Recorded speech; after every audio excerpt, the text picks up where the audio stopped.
Hello, friends. It's been a while. It took me some time to put together a stack of records that I thought was interesting enough to share with you. Now, I've got 6 great records for June here, starting with the new Motley Crue single, The Dogs of War. Of course, no Mick Mars on this one. He's been replaced by John Five from Rob Zombie, a fantastic guitar player. Now, at first, I didn't want to like the new Motley Crue. I think I was just like everybody else. These guys have been a Sherbert show probably since '83, since the car crash in '83. But, you know what? I gave it a listen. And I think it's a great tune. Heavy riff, kind of like Dr. Feelgood. Tommy's drumming on it is great. And Vince, of course, in the studio, they do what they can and even make Vince sound great. And one of the reasons I like it so much is because of the video. In the video, the band is in this plane and they all crash and die. And then they got to shoot them into outer space and they die again. And at the end of the video, the boys wind up snorting their own ashes in true Motley Crue form. So friends, if you'd like to hear something heavy and new, check out the new Motley Crue Dogs of War. Like I said, I'm probably in the minority here, but I enjoy it. A lot of times when the crowd goes one way, I like to go the other. And in this video, the band makes fun of themselves, which I really enjoy.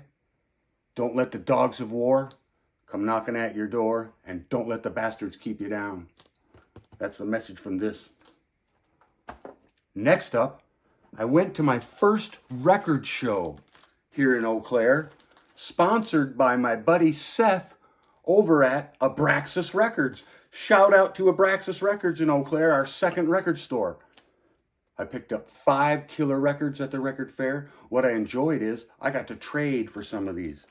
Now, the first one I picked up, Iron Maiden, 2015, Book of Souls. The release of this was pushed back about 5 months because Bruce Dickinson was fighting throat cancer, or tongue cancer, at the time.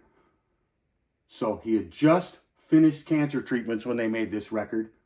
I love Iron Maiden. Love Eddie. I've really enjoyed watching the evolution of Eddie over the years.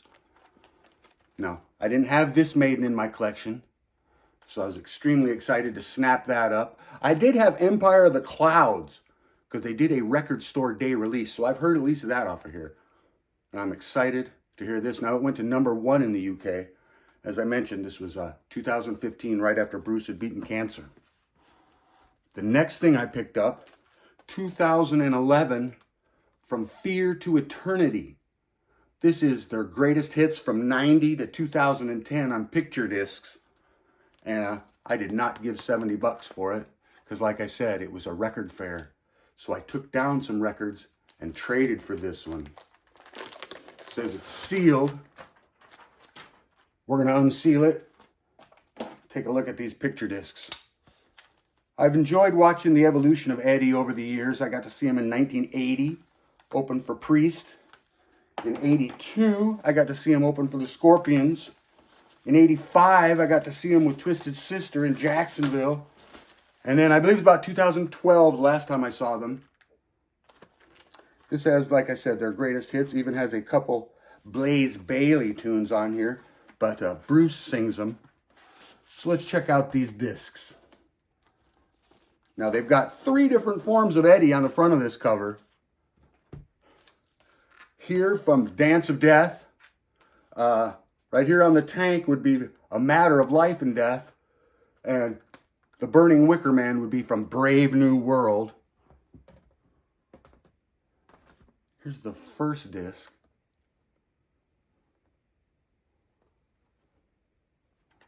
That's cool. Check out the second disc here.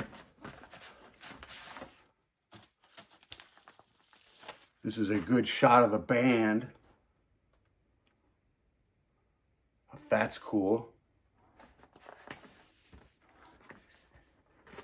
Let's check out this third disc.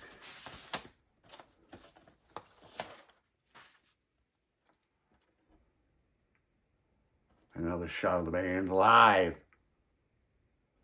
Dig that. As I said, I traded a couple Gorillaz records for that. From Fear to Eternity. Super excited to add that to the collection. Next up, 1994's Motley Crue.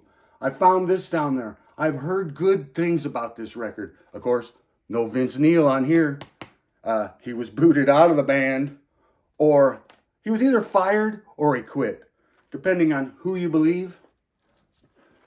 And I believe Vince. But he was replaced with John Coriabia, and they made a heck of a record. A heavy record. Now this, I believe, is a boot. It is definitely European because of the way they spelled colored. And there's no barcode on the back here. So, pretty sure that's a boot. But extremely excited to add 1994's Motley Crue. The next one I added was Motley Crue 2000, A New Tattoo. Now Vince is back, but no Tommy on this one. You got Randy Castillo, Ozzy's ex-drummer, on here. This came out in 2000. Randy passed away from cancer in 2002. Never got a chance to tour on this record.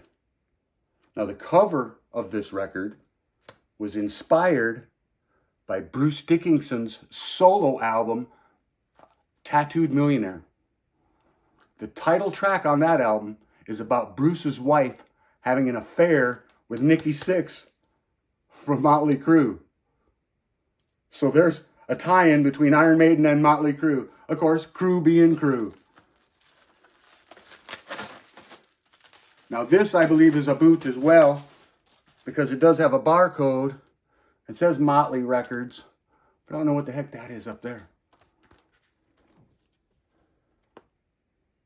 This is a return to the more glammy Motley Crue after Generation Swine, which was kind of grungy.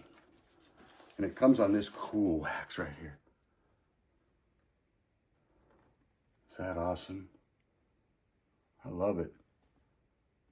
Motley Crue. New Tattoo. And the last thing I found out at the record store, 1988, Vixen, their debut record. This has the hits on it, Edge of a Broken Heart and Crying. My favorite songs on here are I Want You to Rock Me and Cruisin'. And they're still in the set list to this day. As I mentioned, this came out in 1988. Vixen was formed by founding member and guitar player Jan Kuhneman from St. Paul, Minnesota. Now, Jan passed away in 2013 at the age of 59 from cancer. But the band is still out there on the road. I thought this was a grail. It's still sealed. They wanted $60 for it. But I went back at the end of the day as they're closing up shop, offered them $40, and got it for $40. I wanted you to check this out, friends. Now, this is Motley Crue in 1983. Vixen in 1988. Boy, the 80s were a blast. A time of peace, prosperity, and partying. And for those of us who lived through it, even though the memories might be a bit hazy, they sure are colorful. And they have a great soundtrack. Thank you for watching.